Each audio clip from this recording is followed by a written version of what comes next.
Je vous salue, vous qui êtes présents, et vous tous qui êtes en train de vous connecter en ce moment. Soyez bénis au nom puissant de notre Seigneur Jésus. Je vous souhaite la bienvenue dans ce moment, dans ce temps que nous allons partager ensemble autour de la parole de notre Seigneur. Alléluia. Nous bénissons le nom du Seigneur et que toute l'honneur et la gloire reviennent à notre Dieu. Et sans plus tarder, peuple de Dieu, nous allons prier et remettre ce temps et ce moment entre les mains de notre Seigneur Jésus, entre les mains de notre Roi. Je vous invite donc à prier avec moi, peuple de Dieu. Puissant Père, dans le nom précieux de notre Seigneur Jésus-Christ, notre Seigneur, notre Sauveur, nous te remettons ce culte afin que, Seigneur, tu puisses en prendre le total contrôle, qu'il te soit agréable, Seigneur. Je supplie l'assistance de ton Saint-Esprit, parce que par moi-même, je ne peux rien, Seigneur. La parole qui va être portée en ce matin, Seigneur, elle ne vient pas de moi, elle vient de toi. C'est toi, Seigneur, qui as mis cette parole dans mon cœur, Seigneur, pour que je puisse, Seigneur, la partager à ton peuple. C'est pour cela, Seigneur mon Dieu, je t'en supplie qu'aucune de mes pensées ne vienne contaminer, Seigneur mon Dieu, ce message au nom puissant de Jésus. Que je sois totalement abaissé, Seigneur mon Dieu, et que tu puisses parler à ton peuple. Je veux être un instrument, Seigneur, qui est là uniquement pour faire ta volonté. Seigneur, que tu puisses bénir ton peuple avec cette parole, Seigneur mon Dieu, avec ce message. Que tu puisses toucher les cœurs et bouleverser les vies au nom puissant de Jésus. Tous ceux qui ont besoin, Seigneur mon Dieu, de ton aide, qui cherchent auprès de toi le secours, Seigneur, que tu puisses leur faire du bien au travers de ta parole en ce matin, au nom puissant de Jésus. Seigneur, merci pour ton Saint-Esprit qui est là, toujours présent, fidèle conseiller, fidèle ami. Nous t'accueillons au milieu de nous, Saint-Esprit, que tu puisses faire ton œuvre en ce matin, au milieu de nous, auprès de ceux qui sont présents, auprès de ceux qui sont connectés, Seigneur, que tu puisses les toucher chacun et chacune, Seigneur mon Dieu, apporter les révélations personnelles à chacun et chacune au travers de ce message. Au nom puissant de Jésus, nous te prions. Amen. Soyez bénis, peuple de Dieu. Je vous salue encore une fois avec amour dans le nom précieux de notre Seigneur Jésus-Christ. Alléluia. Et aujourd'hui, le thème de ce message est surmonter le regard des autres. Surmonter le regard des autres. C'est quelque chose qui n'est pas évident. Lorsque nous agissons, nous sommes constamment en train de regarder derrière nous. Est-ce que quelqu'un nous a vu? Est-ce que nous faisons bien? Alors encore plus que lorsque nous sommes chrétiens, nous faisons en sorte de toujours avoir une bonne image, de toujours envoyer une bonne image. Parce que nous avons un témoignage à porter. Nous avons un témoignage, le témoignage de Jésus-Christ, notre Seigneur, notre Sauveur, de ce qu'il a fait dans notre vie. Alléluia. Le Seigneur nous demande de nous charger de notre croix chaque jour et de le suivre. En d'autres termes, le Seigneur nous demande quoi quand il nous dit ça? Quand il te dit prends ta croix et suis-moi. Est-ce que vous pensez que la croix avait un poids léger? Est-ce que vous pensez que la croix, elle était bien poncée? Que la croix, elle était bien lisse, bien vernie? Non, peuple de Dieu. Lorsque l'on parle de la croix, il y a tout un symbole, il y a tout un message derrière la croix. Lorsqu'on voit la croix, c'est pas les croix que vous voyez sur les chapelets ou dans les statues, sur les statues. Non. Non. C'est pas ce bois bien verni, bien poli, bien poncé, bien beau, avec de beaux dessins, bien affiné. Non, c'est pas cette croix-là. La croix que le Seigneur Jésus a portée, c'était pas une croix qui était lisse, elle était rugueuse. C'était une croix où, lorsque tu prenais ce bois-là, le bois de la croix, tu pouvais avoir des échardes, hein. Tu pouvais avoir des écharpes dans ton doigt, là. Ça fait mal. Quand en plus tu devais la porter sur ton dos, elle n'était pas poncée. Ça devait frotter sur ton dos au bout d'un moment. Ça devait éplucher la peau de ton dos. Le Seigneur te dit, porte ta croix, mon frère, ma soeur. Porte ta croix et suis-moi. Ça veut dire qu'il y aura de la souffrance. La souffrance est inévitable. Tu ne peux pas l'éviter.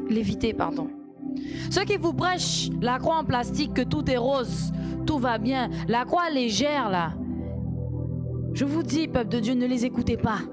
Ne les écoutez pas. Lorsqu'on nous voit aujourd'hui dans ce saint et merveilleux ministère repentance et sainteté, on nous voit avec nos vêtements sanctifiés. On nous voit ne participant pas à toutes sortes de mondanités. On nous regarde, on nous dit, mais vous avez un problème, vous ne vivez pas. Vous faites quoi de vos journées? Quoi? Vous n'avez pas de télé chez vous, mais vous faites quoi? Quels sont vos loisirs? Peuple de Dieu, nous avons des loisirs, mais ce ne sont pas des loisirs mondains. Lorsque nous nous amusons, nous célébrons ou nous avons des moments agapés, ce ne sont pas des choses mondaines que vous allez trouver au milieu de nous. Ce n'est pas le monde qui doit se trouver au milieu de l'église. Au milieu de l'église, il doit avoir la sanctification, la sainteté, la pureté. Même dans les amusements, même dans les célébrations, ça doit être pur, ça doit être saint. Ceux qui viennent à l'église pour chercher des célébrations mondaines, ceux qui n'ont pas encore accepté le Seigneur Jésus-Christ dans leur cœur encore. Ils se sont approchés de lui mais ne l'ont pas encore accepté. Ils sont d'accord avec lui mais ne l'ont pas encore accepté. Parce que lorsque tu acceptes le Seigneur Jésus-Christ, que tu décides de te charger de ta croix et de le suivre, tu apprends à abandonner ces choses. Alléluia. Aujourd'hui, combien d'entre nous sont prêts à mourir pour l'évangile? Combien? Si quelqu'un venait et pointait une arme à feu sur votre temple et vous dit « Renie ton Dieu », est-ce que tu renierais ton Seigneur, ton Sauveur, ou tu prendrais cette balle? Aujourd'hui en France, la question ne se pose pas. Ça se pose pas en France. En France, on peut être de diverses religions, on prêche telle chose, telle chose, telle chose. On ne vous tue pas à cause de votre foi. On ne vous tue pas à cause de votre religion en France. Mais dans d'autres pays, c'est le cas. Dans d'autres pays, c'est le cas. On voit des vidéos des chrétiens martyrs. Ça existe encore, les martyrs. Les chrétiens, on leur demande de renier leur Dieu, de renier Jéhovah, de renier Jésus-Christ, de blasphémer contre le Saint-Esprit. Sinon, on les menace de toutes sortes de choses. On les torture, on abuse de leurs enfants, de leurs femmes, d'eux-mêmes. On les vole, on brûle leur maison. Renie ton Dieu, renie-le. Et vous voyez, il y a certains qui renient et puis il y a d'autres non. Ils sont prêts à mourir. Ils sont prêts à mourir et ils meurent. Ils meurent. Parce qu'ils aiment le Seigneur. Ils meurent parce qu'ils croient en toutes les promesses que le Seigneur leur a faites. Donc oui, aujourd'hui, peuple de Dieu, de quoi avons-nous peur alors? Surtout dans nos pays occidentaux, dans nos beaux pays occidentaux, modernes, où on tolère beaucoup de choses. Donc on tolère qu'on aime Jésus, qu'on accepte Jésus et qu'on prêche Jésus. On le tolère, on l'accepte dans les pays occidentaux. En France, en Allemagne, aux États-Unis, au Brésil.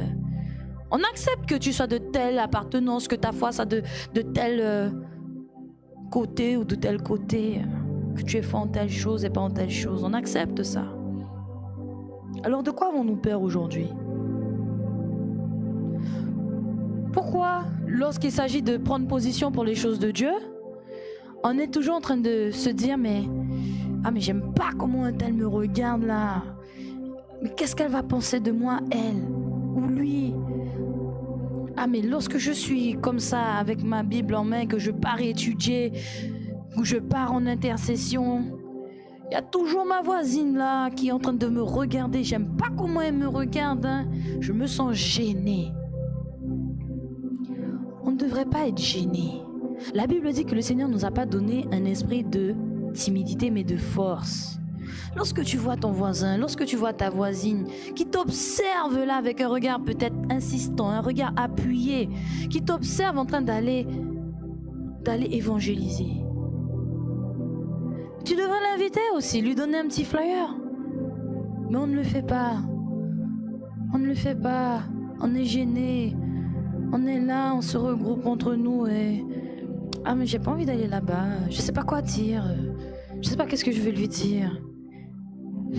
Peuple de Dieu, ce n'est pas normal qu'un chrétien puisse avoir peur. Ce n'est pas normal que tu aies peur du qu'en dira-t-on. Ce n'est pas normal que tu aies peur de ne plus être accepté par tes amis, par tes collègues, par papa, par maman. Non, ce n'est pas normal que tu puisses avoir peur qu'on se moque de toi. Parce que tu marche sur le chemin du Seigneur, le chemin qu'il a tracé pour toi et qui te conduira au ciel. On pense que lorsqu'on arrive au Seigneur, tout est facile. C'est comme si on avait ouvert la porte vers le pays des merveilles. Non, peuple de Dieu, la réalité est tout autre. Et il faut le comprendre aujourd'hui. Il faut résister à la pression. Lorsque les gens te regardent là et que tu te sens au fond de toi intimidé, tu ne sais pas qu'est-ce qu'il y a dans les pensées de ceux qui te regardent. Quelles sont leurs pensées? Par moments, ils essaient de te déstabiliser. Par moments, ce n'est pas leur esprit humain que tu vois, mais c'est d'autres esprits, des esprits mauvais. Ils essaient de t'intimider. Ils essaient d'éteindre la lumière qui est en toi. Ils essaient de te faire douter. Et toi, lorsque tu n'arrives pas à surmonter leur regard, tu tombes dans le piège qu'ils t'ont tendu. Le regard des autres, il faut le surmonter. Il faut le surmonter quand tu prends position pour défendre la justice de Dieu. Il faut le surmonter lorsqu'il s'agit de défendre ton salut. Es-tu prêt à aller en enfer, mon frère, ma soeur? Est-ce que tu es prête à aller en enfer parce que il y a une fête en quelque part et tu es là avec ton groupe d'amis? Ils ont décidé d'organiser peut-être une danse. Et puis on te dit, tiens, mais et si tu danses avec nous? Et puis on te montre le pas de danse qui est bien immoral, bien sale, vraiment pas à la gloire de Dieu. On te dit, mais on va danser, on va faire cette chorégraphie-là, ça va être génial, ça va être super. C'est tendance en plus, c'est ce qui est tendance. Tu es avec des amis, des collègues, de la famille. Est-ce que tu es prêt à perdre ton salut? Parce qu'on t'invite à faire quelque chose, tu vois que cette chose elle n'est pas bonne. Mais comme ce sont des amis, comme ce sont des personnes avec qui tu parles bien, comme c'est de la famille, bon ben pourquoi pas? Bon ben d'accord. Bon ben je vais faire. Tu te dis dans ton cœur, ouais, je vais faire ça, je vais participer parce que j'ai pas envie demain que ce soit à cause de moi, qu'ils n'arrivent pas à faire leur action. J'ai pas envie qu'on dise que c'est à cause de moi, que je refroidis l'ambiance, que les choses n'avancent pas. Non, j'ai pas envie qu'on pense mal de moi, que je suis la petite sainte dans son coin et qu'on peut jamais rien faire. Moi, je peux faire des choses aussi, hein. Je peux faire des choses. Voici le raisonnement dans lequel on tombe. Un raisonnement purement humain, purement charnel et qui conduit directement au péché. Surtout parmi la jeunesse. La jeunesse se laisse beaucoup influencer par le regard des autres et par le qu'en dira-t-on.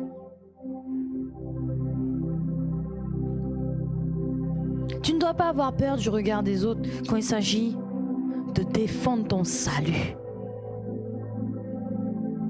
Le Seigneur nous dit dans Hébreux 12,14 « Recherchez la paix avec tous et la sanctification sans laquelle nul ne verra le Seigneur. » Il dit rechercher la paix avec tous. Alors oui, dans les épreuves que tu vas affronter, tu devras faire en sorte de ne pas être la personne qui emmène la dispute, la querelle par tes paroles, par tes actions, ton attitude, ton comportement. Tu ne dois pas être hostile. Lorsque le Seigneur te demande de tenir ta position, il ne te demande pas d'être hostile vis-à-vis des personnes. Il ne te demande pas de les regarder avec mépris. Il ne te demande pas de les regarder avec un air d'arrogance, mais moi je vaux plus que toi. C'est pas ce que le Seigneur demande. Le Seigneur te demande d'être un bâtisseur de paix. Lorsque tu recherches la paix, sache que tu es un bâtisseur de paix.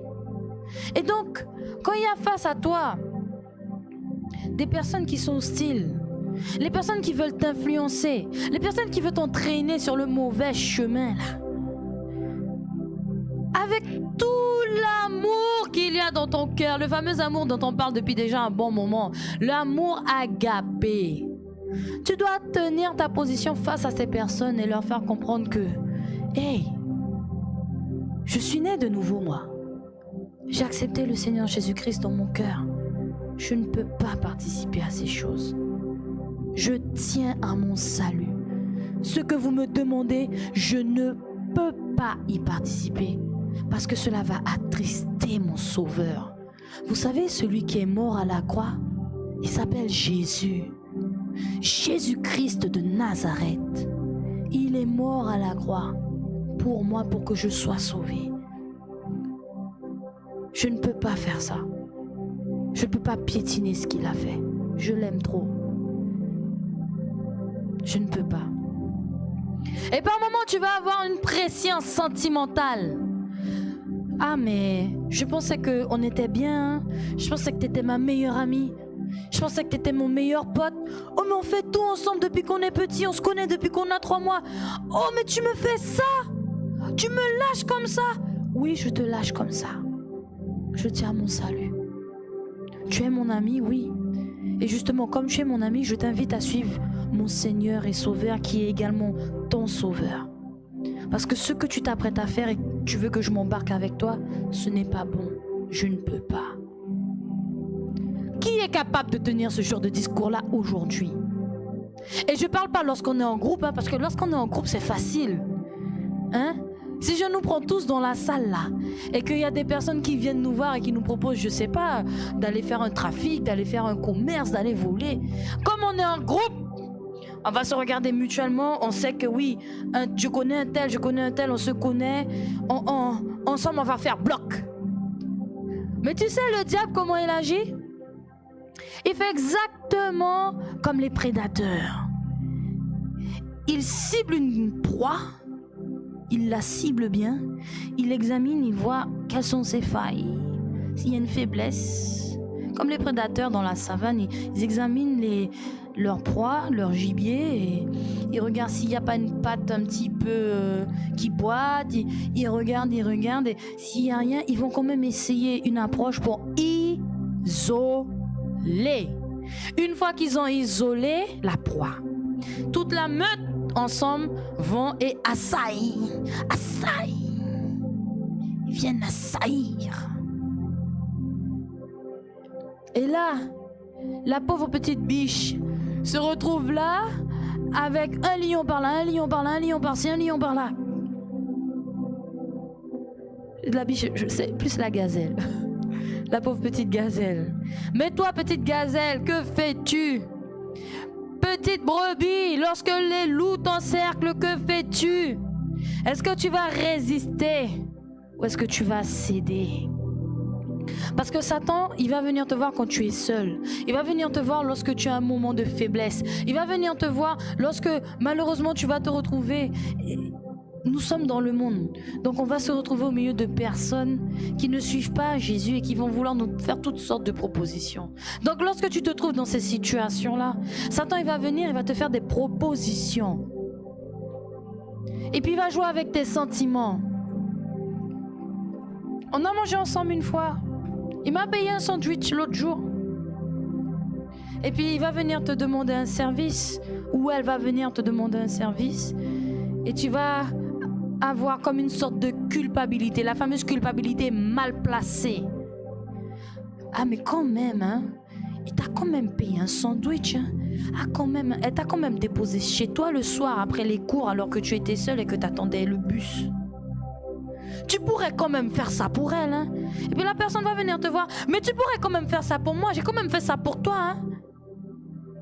Est-ce que tu vas te corrompre ou tu vas résister? Et si tu résistes, amen, gloire à Dieu, est-ce que tu vas continuer à résister après? Lorsqu'il y aura la pression, lorsqu'on va venir, mais pour qui tu te prends toi? J'ai déjà fait ça pour toi, je t'ai déjà rendu tel service, je te demande juste de faire ci, de faire ça, de m'aider.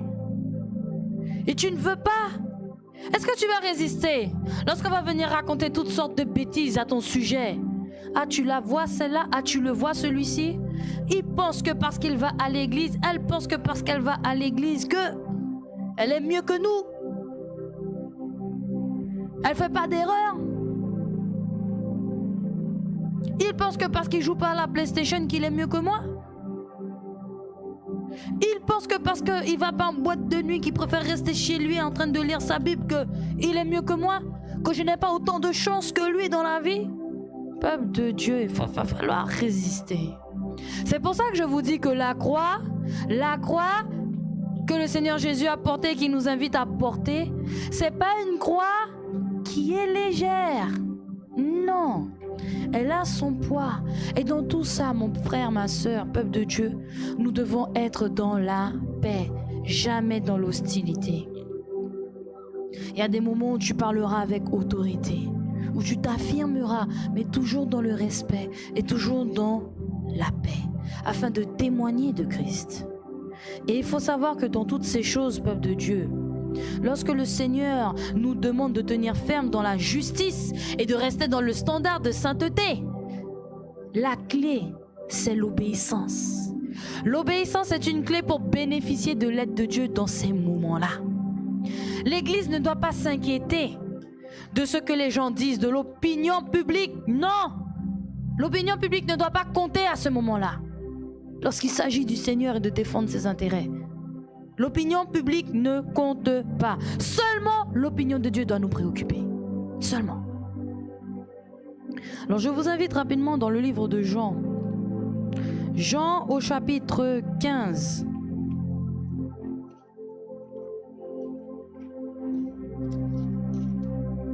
Jean 15, et ce sera le verset 18.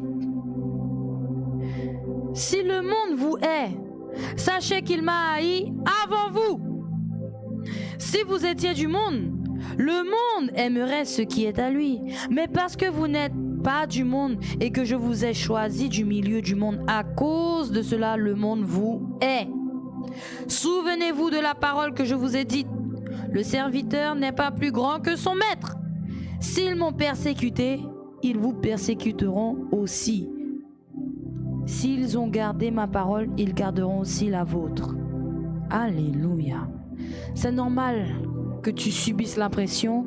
C'est normal que tu ne sois pas aimé par le monde. C'est normal qu'il y ait certaines personnes qui t'aiment pas.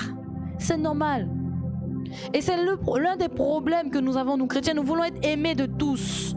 Nous voulons que tout le monde nous aime parce que nous suivons notre Seigneur et Sauveur qui nous aime malgré nos défauts. Et nous avons cet amour pour les autres. Nous voulons et nous les aimons. Nous voulons les aimer et nous les aimons malgré leurs défauts, malgré les blessures. Lorsque nous sommes vraiment dans cette dimension de l'amour agapé, nous arrivons à supporter ce qu'ils nous font. Nous arrivons à surmonter les bassesses, les coups bas qu'ils nous font. Parce que nous savons qui dirige le monde. C'est le diable. Mais la parole de Dieu nous dit que Jésus a vaincu le monde. Donc nous aussi, nous sommes vainqueurs. Malgré la pression, nous sommes déjà vainqueurs. Nous avons déjà la victoire. Alléluia. Est-ce que tu peux dire j'ai la victoire? J'ai la victoire. Au nom de Jésus, tu as la victoire. Tu as la victoire, mon frère, ma soeur. Tu as la victoire, toi qui te connectes là, toi qui me regardes, tu as la victoire, pourvu que tu demeures dans l'obéissance. Reste dans le standard du Seigneur. Obéissance, sanctification, repentance. Repentance. Alléluia. Quand le Seigneur dit, bénissez ceux qui vous maudissent. Alléluia. Romains au chapitre 8.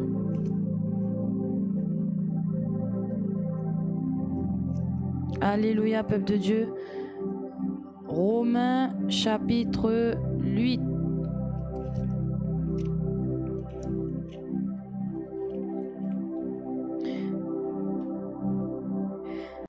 Verset 37, il est dit: mais dans toutes ces choses, nous sommes plus que vainqueurs par celui qui nous a aimés.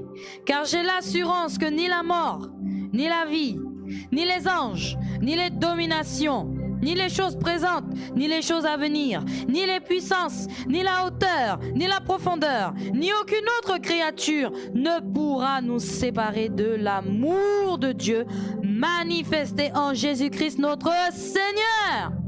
Alors, mon frère, ma soeur, pourquoi tu as peur? De quoi as-tu peur? Le regard des autres ne tue pas. Hein? Quelqu'un a déjà vu un regard tuer? Quand je te regarde, ma sœur, est-ce que... Non, un regard, ça ne tue pas. Un regard peut blesser, mais il ne peut pas tuer. Comme les paroles. Les paroles sont blessantes. Les paroles sont blessantes.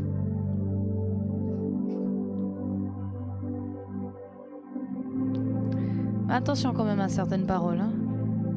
Parce qu'il y a des paroles de malédiction et ça, il faut les briser. Mais un regard, ça ne tue pas. Tu surmontes le regard. La mauvaise parole, tu la brises au nom de Jésus. Il y a les paroles qui blessent, il y a les paroles qui tuent, mais le regard ne tue pas. Non, le regard ne tue pas. Nous sommes vainqueurs. Nous sommes déjà vainqueurs. Parce que Jésus a vaincu et nous a donné la victoire. Donc lorsque au dehors on te regarde mal, qu'on dit du mal de toi, qu'on te juge, vous savez, le fameux jugement de condamnation là, c'est ce jugement là qu'on te condamne. C'est de ce jugement là, je ne parle pas du jugement qui est l'estimation d'une situation pour pouvoir prendre une bonne décision. Non, non, non. Je parle du jugement de condamnation. Lorsque les gens te jugent, crains plutôt celui qui est le juge suprême. Parce que la Bible dit que nous allons tous nous retrouver devant le trône du jugement. Donc, qu'on te juge sur la terre, préoccupe-toi du celui qui a le pouvoir de t'envoyer soit en enfer, soit de t'accueillir dans son royaume. Alors si tu crois en cette parole que nous avons lue, tu dois savoir que peu importe les insultes, les moqueries, les tentatives d'intimidation des hommes ou des esprits méchants, le Seigneur ne te demandera qu'une seule chose, et il te demande encore une seule chose: reste debout dans sa justice. N'accepte pas la corruption. Ne pêche pas et ne tolère pas le péché. À cause du regard des autres. À cause du regard de papa. À cause du regard de maman. À cause de « Ah mais c'est ma mère. Ah mais c'est mon père. Ah mais c'est mon frère. Ah c'est mon voisin. Ah c'est mon ceci. Ah c'est mon cela. » Non! Qu'est-ce que le Seigneur Jésus-Christ il a dit? Seigneur, Seigneur, il y a ton frère, il y a tes sœurs, il y a ta mère qui te cherchent. Mais qui est mon frère et qui est ma mère? Celui qui fait la volonté de Dieu. Celui-là est mon père, celui-là est ma mère, celui-là est mon frère, celui-là, oui. Alors quand le Seigneur dit ça, il n'appelle pas à renier tes parents, à renier ta famille. Il te dit fais attention parce qu'avec les sentiments, tu peux aller très loin en enfer. Ne tolère pas le péché, n'accepte pas le péché, ne te laisse pas entraîner dans le péché d'autrui. Alléluia. Tout le monde va dans la même direction et toi tu vas dans une autre. Ce n'est pas grave. N'oublie pas, le chemin large et spacieux, il y a beaucoup de monde. Mais le chemin étroit et resserré, la voie royale, il y a peu qui la trouvent. Et si le Seigneur t'a appelé à marcher sur cette voie, mon frère, ma sœur, dis-toi que oui, tu es vraiment aimé. Parce que c'est la route royale. Tu es vraiment aimé du Seigneur. Tu es aimé d'un amour que tu ne pourras saisir que lorsque tu verras Dieu. Alléluia. Tu n'as rien à craindre. Lorsque c'est Dieu qui t'appelle à marcher sur cette voie-là, sur cette route-là, sur ce chemin-là, tu n'as rien à craindre. Tu es triste parce que tu n'as plus tes amis. Sur cette voie-là, oui, il va falloir que tu te dépouilles. C'est pas tout le monde qui aime la souffrance, c'est pas tout le monde qui veut porter la croix rugueuse. C'est pas tout le monde qui veut supporter le poids de la croix. Mais si toi tu réponds à l'appel du Seigneur aujourd'hui, qu'aujourd'hui tu décides de te charger de cette croix, d'emprunter ce chemin, et que tu vois que sur ce chemin, derrière toi, Tu dois laisser des amis. Tu dois même laisser la famille. Tu dois peut-être même laisser un travail. Ne sois pas triste. Pourquoi tu es triste? Parce que tu vois là-bas qu'on s'amuse bien et que toi, tu es en train de souffrir? Tu es triste? Parce que tu vois certains chrétiens qui sont « Oui, la vie est belle. Oui, la vie est belle. Ah oui, j'ai réussi ça. Le Seigneur m'a béni dans ça. Le Seigneur m'a béni dans ça. » Non, n'envie pas.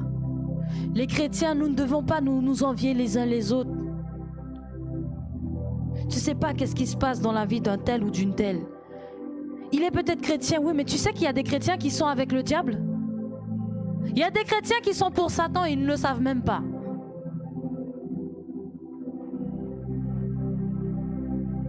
Et tu les vois avec tout va bien, ils sont bénis, ils ont ci, ils ont ça. Le Seigneur leur a permis de réussir dans telle œuvre, dans telle entreprise, tout leur sourit.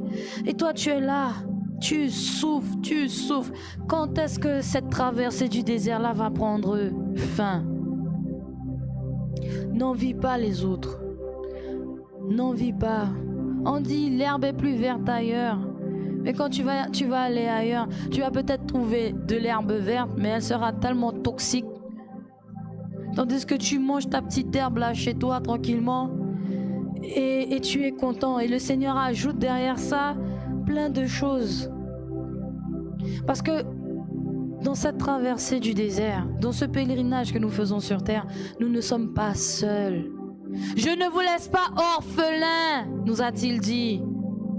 Pourquoi nous sommes tristes? Parce qu'on n'a plus notre bande d'amis avec nous, avec qui on avait l'habitude d'aller à la plage, d'aller en forêt, d'aller à la pêche. Pourquoi tu es triste? Tu as plus que 10 amis avec toi. Tu as le Saint-Esprit. Tu as Jéhovah. Tu as Jésus. Tu as plus que 10 amis. Et dans ta souffrance, n'oublie pas une chose, que Dieu te donne la paix. Je vous invite de nouveau, nous allons dans le livre de Jean. Cette fois-ci, le chapitre 14. Verset 1. Que votre cœur ne se trouble point. Croyez en Dieu et croyez en moi. De quoi tu peurs? C'est parce que tu es seul face à eux là. Tu te retrouves dans la situation où tu dois prendre position, toi seul, face à 4, 5, 6, 10 personnes, 20 personnes. Tu trembles. Tu te demandes, Seigneur, qu'est-ce que je vais faire? Qu'est-ce que je vais dire? Seigneur, je sais que ça, ce n'est pas bon, mais ils veulent que je fasse ça, Seigneur. Qu'est-ce que je vais faire? En ce moment-là, implore le Seigneur, crie au Seigneur, mais ne va pas tomber dans le péché, ne va pas accepter la corruption. Non. Non. Il vaut mieux que tu cries à l'Éternel qui te donnera son retour, sans condition, sans arrière-pensée, plutôt que tu ailles chercher du secours en Égypte, que tu ailles chercher du secours autre part qu'auprès de Dieu. Et quand je dis en Égypte, c'est dans le monde, peuple de Dieu, dans les choses mondaines, dans les croyances mondaines, dans les raisonnements mondains, charnels. Le Seigneur te demande de lui faire confiance. Si tu as un problème d'estime de toi, l'estime de soi, parce que ceux qui ont un problème d'estime de soi, ils ont du mal. Ils ont du mal à surmonter le regard des autres parce qu'ils se dévalorisent eux-mêmes. Ils ne croient pas en ce que Dieu a mis en eux. Ils se fient beaucoup à l'opinion des autres. Si un tel pense ça, c'est que ça doit être vrai, parce que quand je me regarde, je vois si, je vois c'est vrai, ce que un tel dit, ce que une telle dit, c'est vrai, j'ai tel défaut, j'ai tel ceci, j'ai tel cela, donc ce qu'il dit est vrai. Non, crois en ce que Dieu a mis en toi. Crois en ceci, écoute bien. Jésus-Christ est mort à la croix pour que tu puisses avoir la vie, pour que tu puisses avoir une vie heureuse, pour qu'il puisse te délivrer, pour qu'il puisse t'emmener dans son royaume et faire de toi son épouse glorieuse, pour que tu sois couronné avec lui, pour que tu règnes avec lui. Alors, même si eux en face, ils te dévalorisent, souviens-toi des promesses du Seigneur. Que votre cœur ne se trouble point. Croyez en Dieu, croyez en moi. Crois en l'amour de Dieu pour toi. Si les autres ne t'aiment pas, sache que Dieu t'aime. L'amour de Dieu te suffira amplement. Amplement. La paix que le Seigneur nous donne. Toujours Jean 14, cette fois-ci le verset 27. Je vous laisse la paix, je vous donne ma paix. Je ne vous donne pas comme le monde donne. Que votre cœur ne se trouble point et ne s'alarme point. Encore une fois, reste en paix. La paix dans la dimension de Dieu a sa part de solitude, c'est vrai. Quand le Seigneur t'appelle sur la voie royale, il y a une part de solitude, c'est vrai. C'est vrai. Mais qu'est-ce qu'il dit? Qu'est-ce que le Seigneur dit dans sa parole?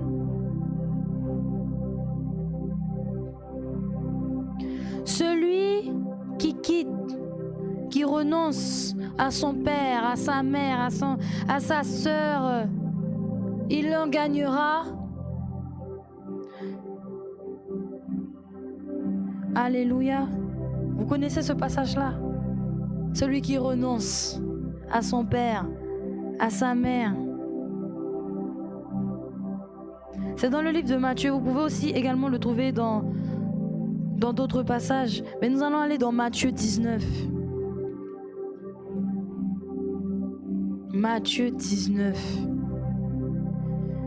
Il est dit dans Matthieu 19 et c'est le verset 29. Matthieu 19, verset 29. Il est dit: et quiconque aura quitté à cause de mon nom ses frères, ou ses sœurs, ou son père, ou sa mère, ou sa femme, ou ses enfants, ou ses terres, ou ses maisons, recevra le centuple et héritera la vie éternelle.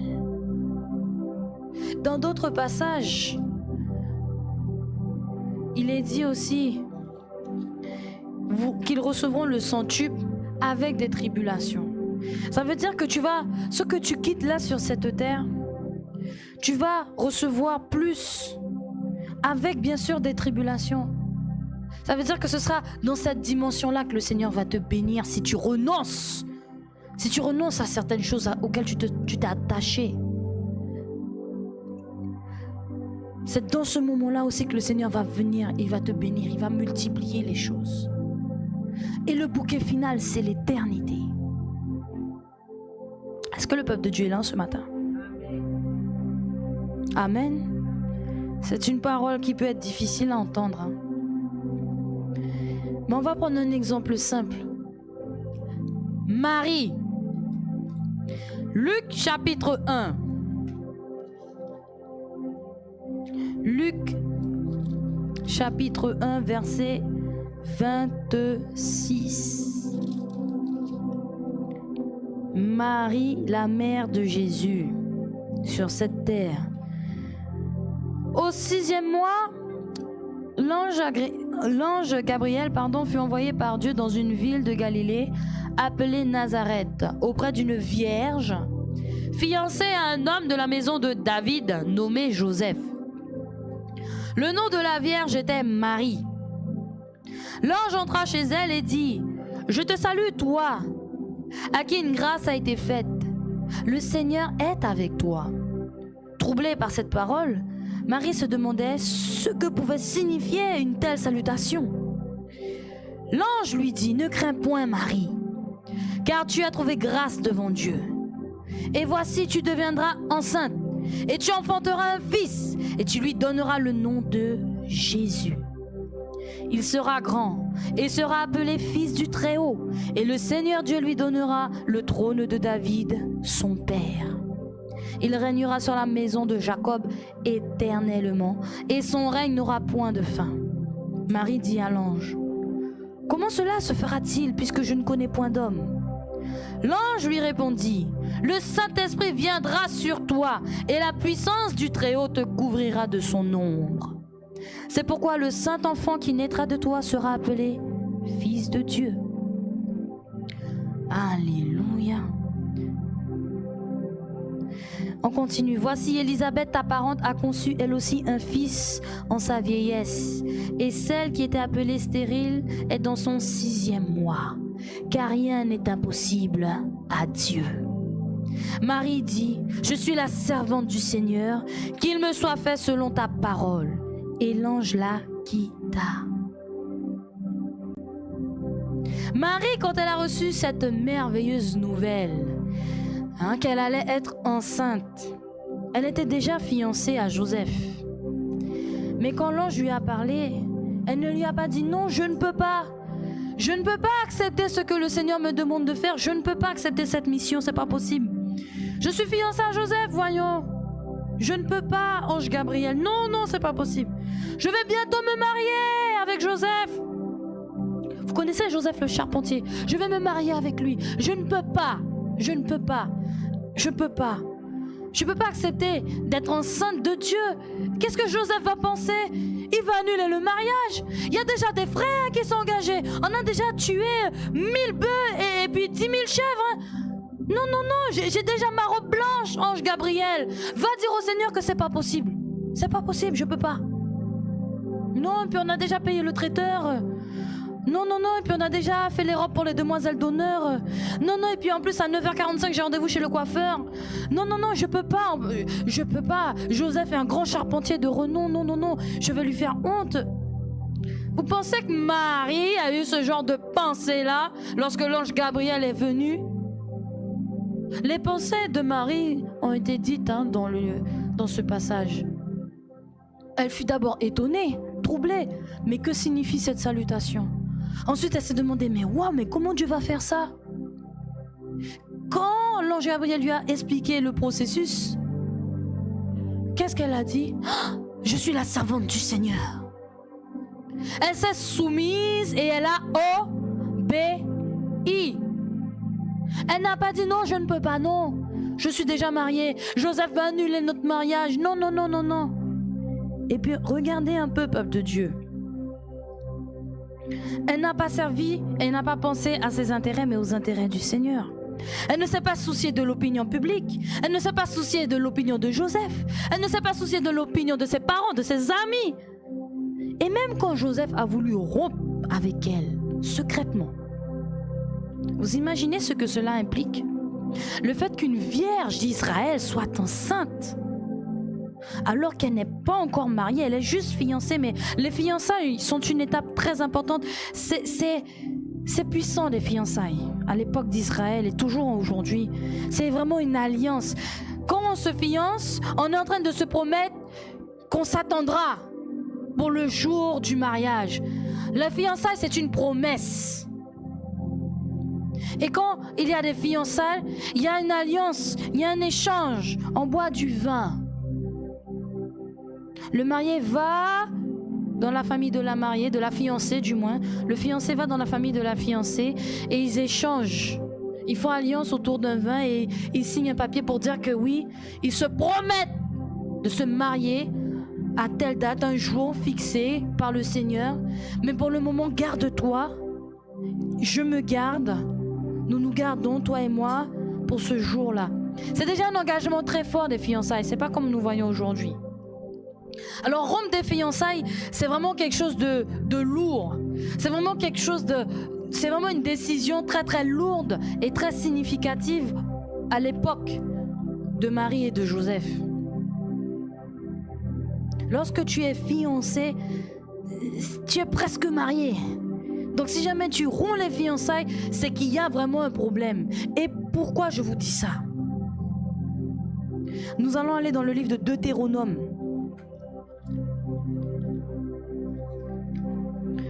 vous puissiez voir un petit peu ce que Marie a dû affronter. Deutéronome, peuple de Dieu, le chapitre 22. Deutéronome 22 et ce sera le verset 20. Alors, on va prendre à partir du verset... On va prendre à partir du verset 13. Écoutez bien. Si un homme qui a pris une femme et est allé vers elle éprouve ensuite de l'aversion pour sa personne, s'il lui impute des choses criminelles et porte atteinte à sa réputation en disant « J'ai pris cette femme, je me suis approché d'elle et je ne l'ai point trouvée vierge. » Alors le père et la mère de la jeune femme prendront les signes de sa virginité et les produiront devant les anciens de la ville à la porte. Le père de la jeune femme dira aux anciens, « J'ai donné ma fille en mariage à cet homme et il l'a prise en aversion. » Il lui impute des choses criminelles en disant, « Je n'ai pas trouvé ta fille vierge. Or, voici les signes de virginité de ma fille. » Et ils déploieront son vêtement devant les anciens de la ville. Les anciens de la ville saisiront alors cet homme et le châtieront. Et parce qu'il a porté atteinte à la réputation d'une vierge d'Israël, ils le condamneront à une amende de 100 cycles d'argent qu'ils donneront au père de la jeune femme.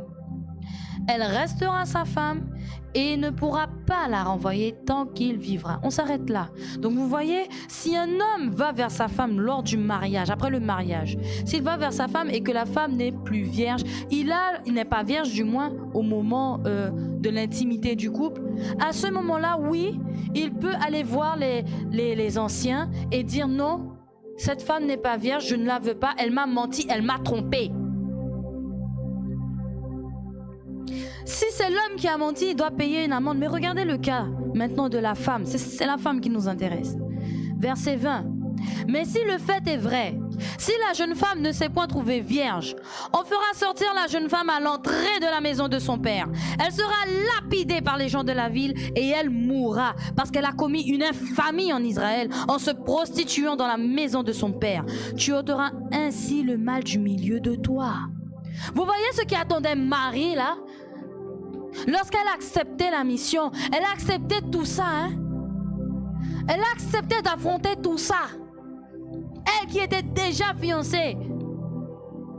Elle s'est gardée pour Joseph.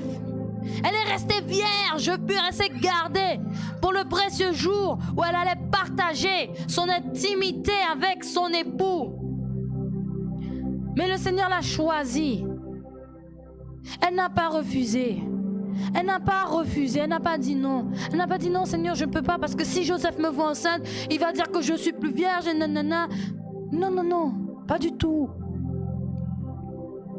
Elle ne s'est même pas dit, Seigneur, mais comment je vais faire? Joseph va pas me croire.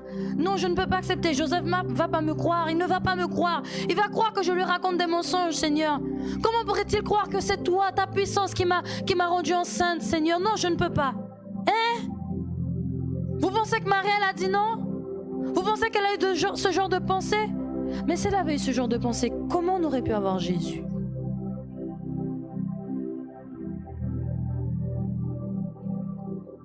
Elle a dit non. Non. Elle a dit oui. Oui, Seigneur. Oui, Seigneur. Je suis là, je suis ta servante. Elle a accepté d'affronter cela. Est-ce que vous voyez à quoi Marie, elle était exposée? Il y a une pression là. Et puis au fur et à mesure que le ventre s'arrondissait, Joseph, il a vu le ventre devenir rond. Lui, il se gardait. Et puis il a dû se dire dans son cœur, mais Marie, tu m'as trahi avec un autre. Au point même qu'il décida de rompre secrètement avec elle. C'était dans son cœur, c'était dans ses pensées de rompre avec Marie secrètement. Mais la Bible nous dit quoi? Un ange est venu le voir. Il lui a dit, n'aie pas peur de prendre Marie pour femme. Parce que l'enfant en son sein est l'enfant de Dieu, est le Fils de Dieu.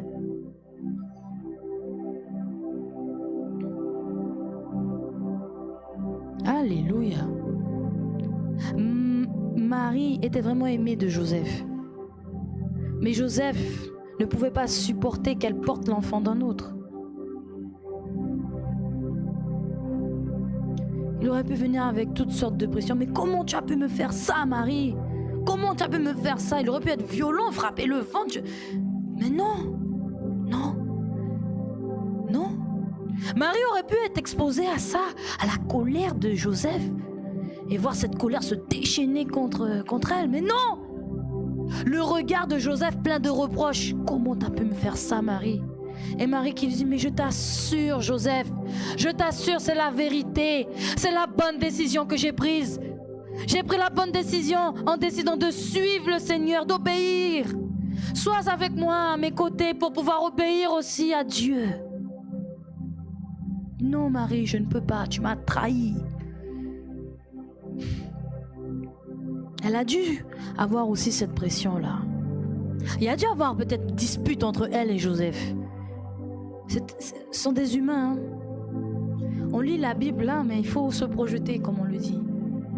Elle a quand même supporté le regard de Joseph.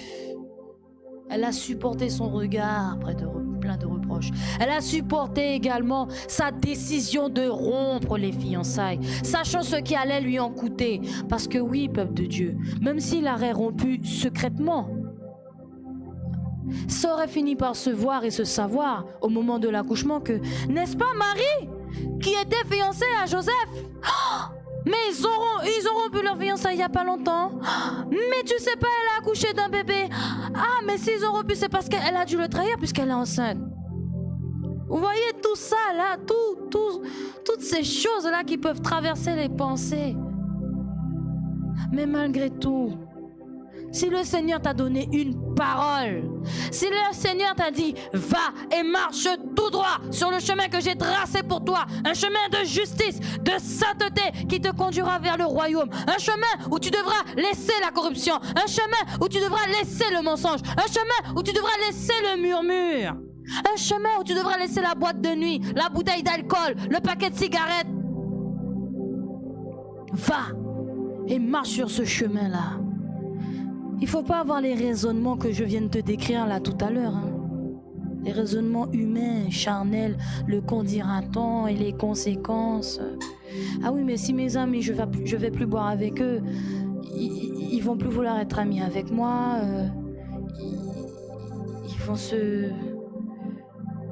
Ils vont dire toutes sortes de choses. Si je sors plus en boîte avec eux, on va dire que j'ai un problème. Que c'est quoi mon problème? Je sortais bien avant. Hein. Qu'est-ce qui te prend aujourd'hui? Tu te crois meilleur que moi? Parce que tu vas pas en boîte? Et puis ceux qui aiment aller chercher le passé des gens. Ah, mais tu fais ça là, tu te penses sainte.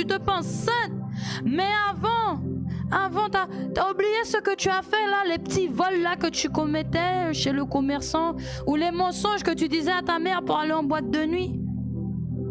Ah bon? Et puis te mettre la pression comme ça. Peuple de Dieu, faut résister. Faut tenir position, faut pas céder.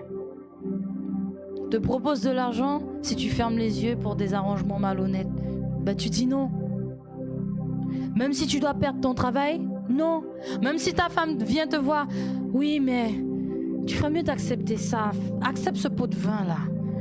Accepte ce pot de vin là parce que regarde, on a 5 enfants à nourrir là. Si tu perds ton travail, comment on va faire? Vaut mieux que tu cries à Dieu. Crie à Dieu. Mais ne tombe pas dans le péché. Résiste à la pression, résiste au regard, au jugement des autres. Résiste. Reste dans le standard. Reste dans le standard. Peuple de Dieu, il faut savoir être radical. Parce qu'on a peur du regard des autres, mais on oublie qu'on a le regard du Seigneur H24, 7 jours sur 7 sur nous. Aujourd'hui, le Seigneur nous appelle. Le Seigneur nous appelle à ne pas nous soucier du qu'en dira-t-on quand il s'agit de marcher sur un chemin où il y a une tolérance zéro au péché. Tolérance zéro. Tu ne dois pas être là en train de discuter, en train de chercher, non. Et si ton but, c'est de gagner une âme pour le Seigneur, sache que tu ne pourras jamais gagner une âme sur la base de la chair, sur la base du péché, sur la base de la corruption. Car voici beaucoup d'excuses. Oui, mais j'ai voulu aider les autres et c'est en aidant les autres que je suis tombée. Tu as été aider les autres sur la base du péché? En allant faire alliance avec eux? Dans leurs sorties, dans leurs moqueries, dans leurs conversations? Ça commence toujours petit. La corruption, lorsqu'elle vient dans le cœur, avec le péché, ça commence toujours petit. C'est pour ça que le Seigneur nous demande d'avoir de la sagesse. Il nous demande d'avoir de la sagesse et de rechercher cette sagesse auprès de lui. Il la donne. Il la donne. Le Seigneur te donnera l'intelligence pour pouvoir t'éloigner du mal. Job, le livre de Job.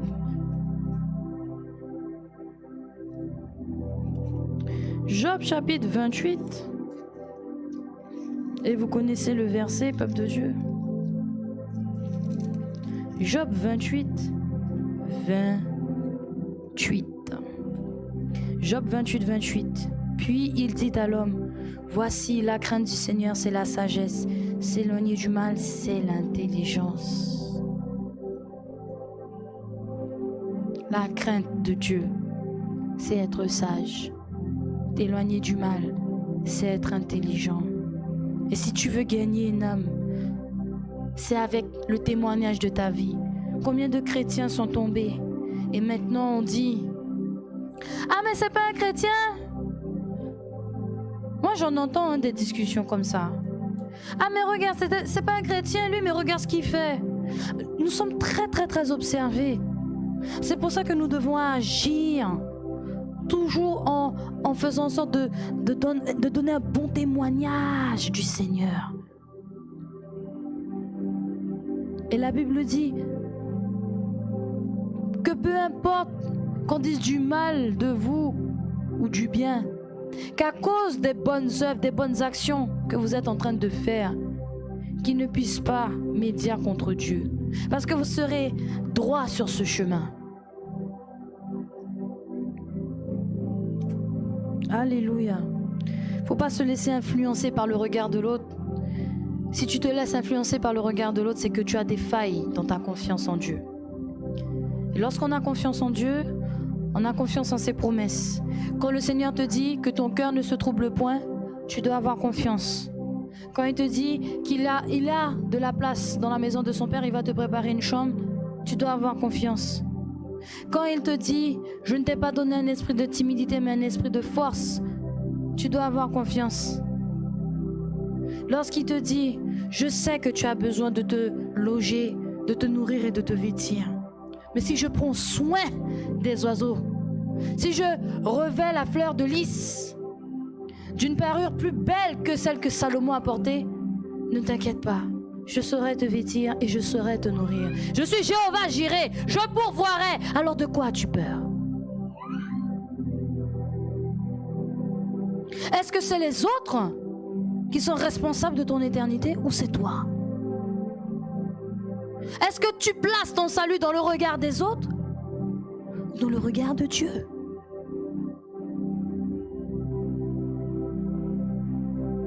Tant que tu es en Jésus, tout ce que Satan peut faire, c'est essayer de t'influencer. Exactement comme il a fait avec Ève. Et à partir du moment que tu lui ouvres la porte, c'est là qu'il entre et qu'il commence à faire des dégâts. Quand tu es un chrétien qui tient ferme dans la justice de Dieu, cette justice est une protection. Alléluia. Les armes spirituelles, le casque du salut, l'épée de la parole, l'épée de l'esprit, la ceinture de la cuirasse de et les chaussures de l'évangile de paix. La cuirasse de justice. La cuirasse, c'est ce qui protège les organes vitaux. Le cœur, le foie, les intestins, le ventre. Si jamais on te décoche une flèche, elle va pas venir là, elle va rebondir. C'est pour te signifier quoi? Que si tu demeures dans la justice de Dieu, cette justice te protégera. Si tu as le bouclier de la foi, lorsque les coups viendront, avec ta foi, tu vas pouvoir les barrer. Et avec l'épée de la parole, tu vas pouvoir briser toutes ces mauvaises paroles de malédiction lancées à ton encontre. Tu vas pouvoir briser tous les pièges. Et avec le casque du salut, tu vas pouvoir protéger tes pensées. Et avec le zèle de l'évangile de paix, tu vas pouvoir aller où Dieu te conduira, sans être inquiété de quoi que ce soit. Amen. Et voici donc l'exhortation que le Seigneur a mis à cœur de vous porter en ce matin, peuple de Dieu. Que vous soyez bénis au travers de cette parole, encouragés surtout. Et si vous avez des questions, vous qui êtes sur Internet, n'hésitez pas à prendre contact avec nous. Et ceux qui veulent recevoir le Seigneur Jésus dans leur cœur, je vous invite à faire cette prière avec moi. Je vais vous conduire au Seigneur humblement.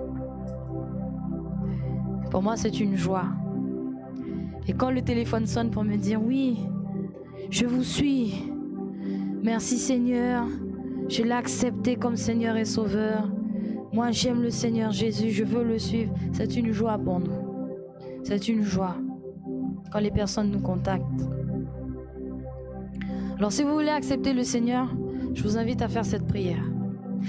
Levons les mains vers le ciel en signe d'abandon. On abandonne notre vie à Dieu. Dites, puissant Seigneur Jésus, je te donne ma vie en ce matin et je te demande pardon pour tous mes péchés, pour toutes mes iniquités. S'il te plaît Seigneur, lave mon cœur, lave ma vie avec le sang de Jésus. Seigneur Jésus, je te reçois dans mon cœur aujourd'hui, maintenant, comme mon Seigneur et mon Sauveur. Et te demande, Seigneur, d'inscrire mon nom dans le livre de vie de l'agneau. S'il te plaît, Seigneur, envoie ton Saint-Esprit pour me conduire et m'aider à surmonter le regard des autres. Je ne veux plus me soucier de l'opinion du monde, mais je veux seulement considérer, me préoccuper, me soucier de ton opinion à toi, Seigneur. Parce que c'est toi qui es le bon berger. C'est toi qui me conduira vers le royaume de Dieu, là où je vivrai éternellement dans la joie de mon Maître. Puissant Seigneur Jésus, je t'ai reçu dans mon cœur comme mon Seigneur et mon Sauveur, et je te remercie. Et maintenant, Seigneur, je t'en prie, ordonne mes pas sur le chemin étroit et resserré, la voie royale qui conduit au royaume de Dieu. Que je n'aille ni à gauche, ni à droite, que je n'aille ni devant, ni derrière. Non, Seigneur, je ne veux pas m'éloigner, ni ôter mon pied de ce chemin. Je veux rester sur ce chemin, parce que je veux entrer dans le royaume de Dieu. En ce matin, Seigneur, je te donne tout, je te soumets toute ma vie. Aujourd'hui, je suis né de nouveau, au nom puissant de Jésus. Amen. Soyez bénis, peuple de Dieu, et à très bientôt. Shalom.